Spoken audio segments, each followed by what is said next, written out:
What's going on, Bucs fans? You're watching Bucs Breakdown presented by PrizePicks. Make sure to use code HMA to get $50 in lineups after you play your first $5 lineup. My name is Reid Bartkus. Wherever you're watching, whenever you're watching, hope you're having a great day today.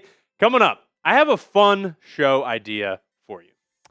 This is grading each position and giving it a grade. So, like, looking at each depth chart. So, perfect. Today's show, what to expect, right? I will show you each positional depth chart for the Buccaneers, right? Each group, and then I'll give a grade for each group depending on how they can impact the team heading into the 2026 season. As we go through, get in the comments and voice your opinion. If you're like, whoa, that is way too high of a grade or too low of a grade, get down in the comments section. I love to see what you guys have to say. So a little bit of a fun, different type of video on today's show. And speaking of today's show, we are in a July sub-battle for our NFC South rivals here in the walls of Chat Sports.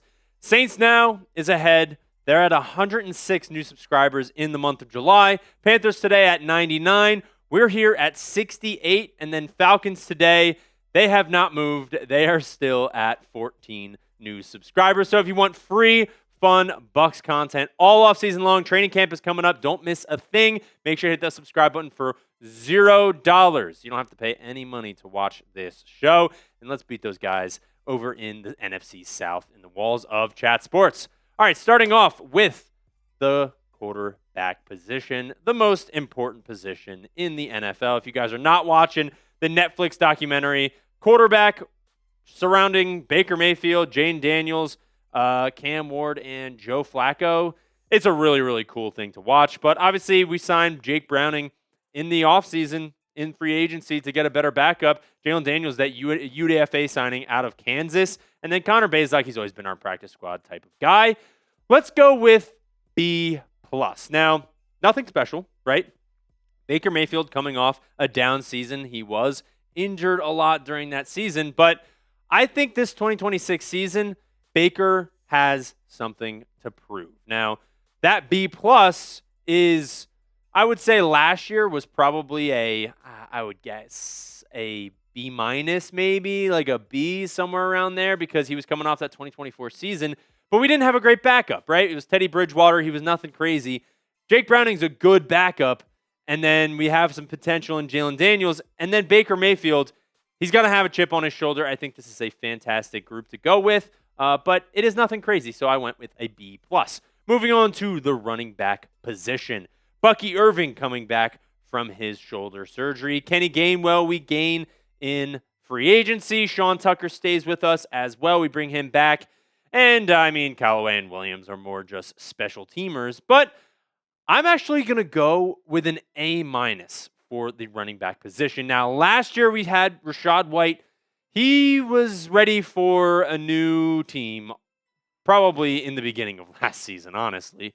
But Bucky Irving was coming off a great rookie season as well, and it was sort of like, all right, cool. And then you add a guy like Kenneth Gainwell who brings a total different versatility to this backfield, right? Last year had a breakout season, really, with the Pittsburgh Steelers, had almost 600 rushing yards on 114 carries, brings a really, really good dynamic, versatile receiving game to this backfield, right? He had 8 total touchdowns last year. So when you think about what the backfield could look like and what Zach Robinson could really do with these guys back here, that's why I really think this grade is an A-.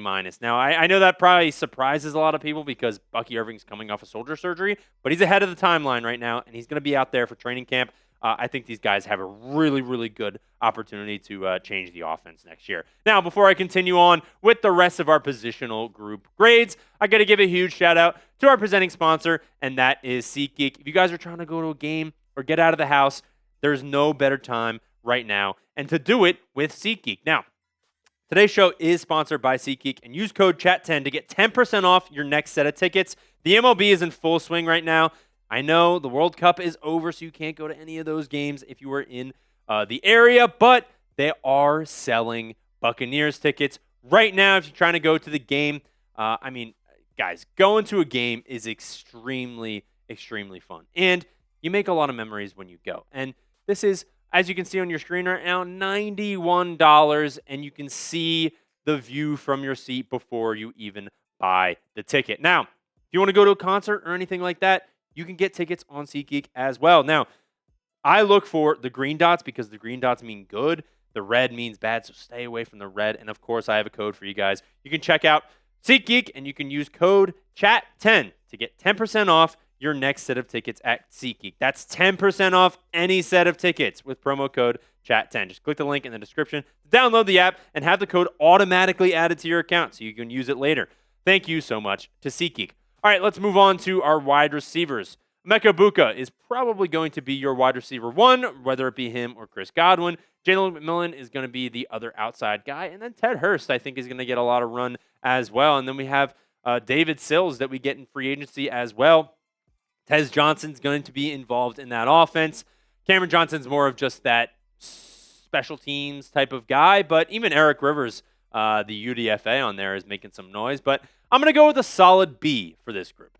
Nothing crazy. I think if I gave anything more than a B, it would be a little bit of a stretch because we do lose the guy that has been our offense and our weapon the last 13 years, 12 years, and he's in San Francisco now. So the question is who's going to step up to be that production and really, where are all the targets going to go now? Like that, it's a huge question mark in that room, which is why I'm going to give it a B. But I think Emeka Egbuka, he has a breakout season loading, right? He is almost hit 1,000 yards last year, broke off towards the end of the season. Maybe he wasn't used right. Maybe there are too many injuries. But I think this year he's really going to set in and have a great sophomore season, and he's going to be the guy that will bring this wide receiver group out of the doubt that I think a lot of the NFL has right now because of losing Mike Evans. Moving on to the tight end depth chart now. Nothing has really changed since last year, right? Cade Otton, we bring him back on a 3-year deal, $10 million a year. And then Payne Durham, more of our blocking tight end. Devin Culp, I know he got injured a little bit. And then we draft Bauer Sharp out of LSU. Ko Kieft, we bring him back. He's more of a special teamer. So I'm going to go with C+. There's nothing special about this room, right? I think when you think of maybe school, C+ is like, all right, I passed and it wasn't terrible, but like it's kind of just average, right? And I think that's what Cade Otton has been. He's been good, right? Passing, but nothing special, right? Only 1 touchdown last year. Really just around that 600, 500 yard mark, and 81 targets last year, 59 receptions the year before in 2024. Right, nothing crazy, but I do think the value that Cade Otton has for this team is more in the red zone, right? Look for Cade Otton to be that number 1 target in the red zone because without Mike Evans there, we're going to have to look to someone else. It could be a guy like Chris Godwin or Emeka Egbuka or Kenny Gainwell out of the backfield, but I think Cade Otton got a lot of those targets last year. I think he's even going to get more in 2026. So look out for that. All right, the big boys up front. Our offensive line, Tristan Wirfs, one of the best tackles in the game, maybe the best. Ben Bredesen, Graham Barton, Cody Mock, Luke Gedeke, Ben Chukuma, oh my gosh. Ben Shroud, no, not Ben Shroud. Why am I blanking on his name? Our guard out of Notre Dame that we drafted. I'm sorry, guys. Elijah Klein, Dan Feeney, Justin School, we bring him back as well. These are a lot of good guys. These are a lot of good guys. And that's why I'm going to go with an A, right? Last year, I was so upset because you obviously start off the year with Tristan Wirfs getting injured. But like this room has so much potential. And then we add a veteran guy like Justin School. And there's a lot of competition for the backup roles, which is awesome because Ben Chukuma showed last year that he can step in and be good. But I think last year, the 2025 season would have been drastically different if we had even half the season with our starting 5 all together and healthy. Those 5 guys, our starting 5 offensive line, never played a snap together last year at all. Some guys were hurt, then they would come back. Other guys got hurt. None of them were on the field together starting all at once.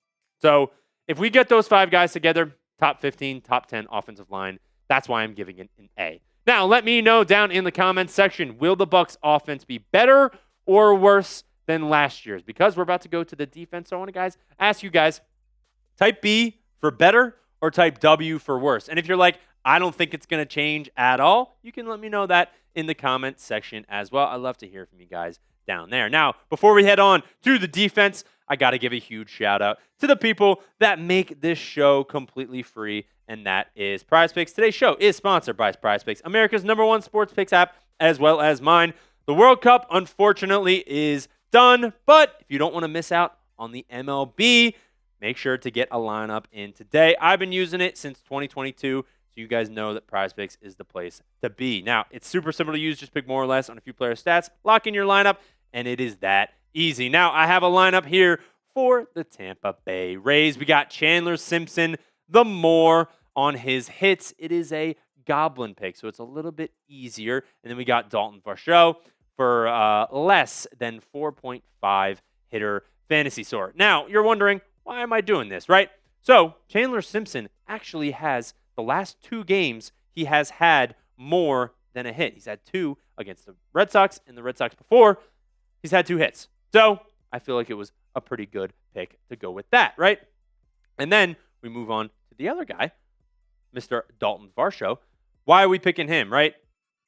He only had 3 fantasy score the last game that he played, and then he only had 5 the next game he played. So I think he barely hit it that one time, and then he didn't hit it the last time. I don't think he's going to hit it this time as well, so that's why I went with the less. So if you want to tail my picks, you want to fade them, just do it over on Prize Picks. They have a new user offer. Download the Prize Picks app today with the link in the comments and description. Use code HMA. You'll get $50 in lineups after you play your first $5 lineup. Don't forget, that's code HMA to get $50 in lineups after you play your first $5 lineup. Prize Picks, it's good to be right. All right, time for the defense. Let's look at the defensive line. It looks a little bit different with our guy, A'Shawn Robinson, in there. You draft a guy like Demonte Capehart as well. Vita Vea, I know there's some question marks around him. Kalijah Kancey coming back from injury as well. I'm going to go with a B-. Now, B-, it feels like Kalijah Kancey obviously is that younger guy in there. And Vita Vea, there's question marks about him. I think B- feels acceptable, right? They're okay. They're good. With Vita Vea in there, that's why they're that B-. If he's not in there, I think it goes down to a C probably. But the question mark is Vita Vea, right? He was holding in mini camp and stuff like that. So what's going to happen during training camp when we start up in a couple days? And what's going to happen for the season, right? Because obviously, if you guys didn't know, Packers defensive tackle Devontae Wyatt agreed to a 3-year, $57 million contract extension with a $20 million signing bonus. Now, what does that mean for Vita Vea, right? Because he's looking for a new contract as well. Is he going to get what Wyatt got? But do we really think Vita Vea is not going to play this year, right? He can hold out of practice. Maybe he holds out of training camp as well. But do you really think he's not going to play 2026? I think he will, which means that B- is what that defensive line is. You get a guy like Demonte Capehart who has huge size.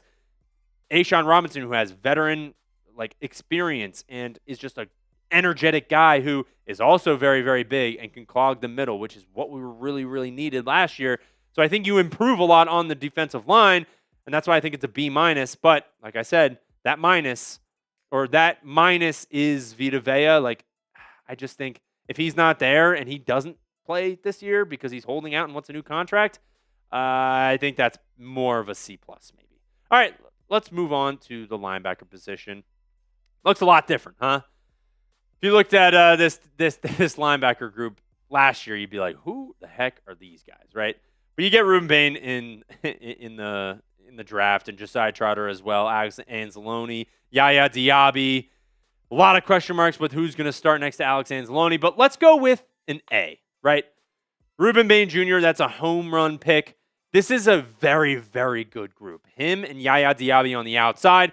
In the middle, obviously you don't get Levante David, but he was ending his career. He's getting a little bit slower and everything like that. And your replacement of Alex Anzalone is definitely why I'm keeping this at an A grade, because he has a lot of juice left in his tank. Now, his coverage stats last year, as you can see on screen, he only let up 2 touchdowns, 9 PBUs with an interception, and, a QB rating of 88 against him and only 65% completion percentage. It's not anything crazy, but the only hole is who's going to play next to Alex Anzalone, because I think Alex Anzalone is a great replacement for Levante David in terms of the on-field production, but who's going to start next to him, right? Is it going to be Servassier Dennis? Is it going to be Josiah Trotter? Maybe Christian Roseboom, who we got in free agency as well. That is why that whole entire group is an A rather than like an A+. That's the only question mark. But I think if you start Josiah Trotter next to Alex Anzalone, that's a good decision. Servassier Dennis, I'd probably bring it down to like a B-. All right, cornerback room. Zion McCollum, we bring him in as the solidified cornerback 1, right? Benjamin Morrison, he's slotted in as the number 2. Jacob Parrish thrived in the nickel last year. Josh Hayes, Keontae Scott I have in the nickel as well. He'll be moving in. Williams and Hall are more special teamers. I'm going to go with a B-, right? I think if we add a veteran guy, a veteran corner on the outside maybe, or as just some depth, I think we'd bump that up to maybe an A. But if BMO can stay healthy, this is an A grade. That's the only thing, right? If you add that veteran guy, it'll bump it up to an A. If Benjamin Morrison can stay healthy, this is a great secondary. Zion McCollum, he's a little above than average, right? And Jacob Parrish thrived last year in the nickel, and he had a great season. So you keep him there. You add a guy who's versatile like Keontae Scott, who can play kind of anywhere in that secondary. And then Benjamin Morrison, if he can stay healthy, he's going to be a good outside outside corner. That's an A grade if you ask me. All right, the second part of the secondary is the safeties, right? Tyke Smith has a great season last year, and Antoine Winfield Jr., we know what he can do back there. J.J. Roberts as well. You bring in Miles Kilbrew. He's more of a special teams savant. Marcus Banks is nothing crazy. I think this is a C. Now, this might be a little harsh. Now you're looking at like the corner, and it's like, well, we had a bunch of injuries and stuff. I think Antoine Winfield could be playing better than he is and than he was for the contract that he has. But at the same time, I think you have Tyke Smith and Antoine Winfield, and that's kind of it. And so if one of those guys goes down, you're kind of screwed. So that's why I'm kind of going with a C, because you can move Keontae Scott into there, but that's a rookie starting there. I think that group specifically is a C just because there's no depth at all. All right, rounding out this very long video, thank you so much for sticking with us at special teams. Now, special teams as a whole, Chase McLaughlin last year, he was fantastic, right? 84.2% on his field goals. He was 11 for 12 from 50 plus. His longest was 65, and he had a 97% for extra points, right? So that's not what I'm worried. He was actually ranked number 7th kicker in the NFL in 2025. So that's not what I'm worried about. Riley Dixon was ranked 29th last year out of all punters. I think special teams last year is seeping into my grade. And I actually think I forgot to give a grade for the special teams. I'm going to go with C, unless I'm totally forgetting that I did. I did. Okay, yeah, okay. I'm going to go with a C because this is it's just not good. It's not good. I think last year is seeping into my grade, but guys, we resorted to kicking it into the end zone last year. That's not good, right? Todd Bowles was literally we're just going to – he resorted to kicking it into the back of the end zone because we couldn't cover very well. So that takes into the account of special teams as a whole. So I think Chase McLaughlin, we're good there. Riley Dixon just has to get a little bit better. Hopefully we're not punting as much. And then just like the coverage of special teams has to get better. And nothing really changed. I think Kenny Gainwell adds to that room as well for returnability. But other than that, I think it's a C, right? All right, be honest with me. Thank you so much for hanging with us all. This is a very, very long video. So if you're watching right now, that means you're a real one. Make sure to hit the subscribe button. But grade the roster of the Tampa Bay Buccaneers, A, B, C, D, or F. I want to know what you think in the comment section. And like I said, if you're making it to the end of today's video, you guys are real ones. Make sure to hit the subscribe button. Give us a like on today's show. And as always, fire the cannons.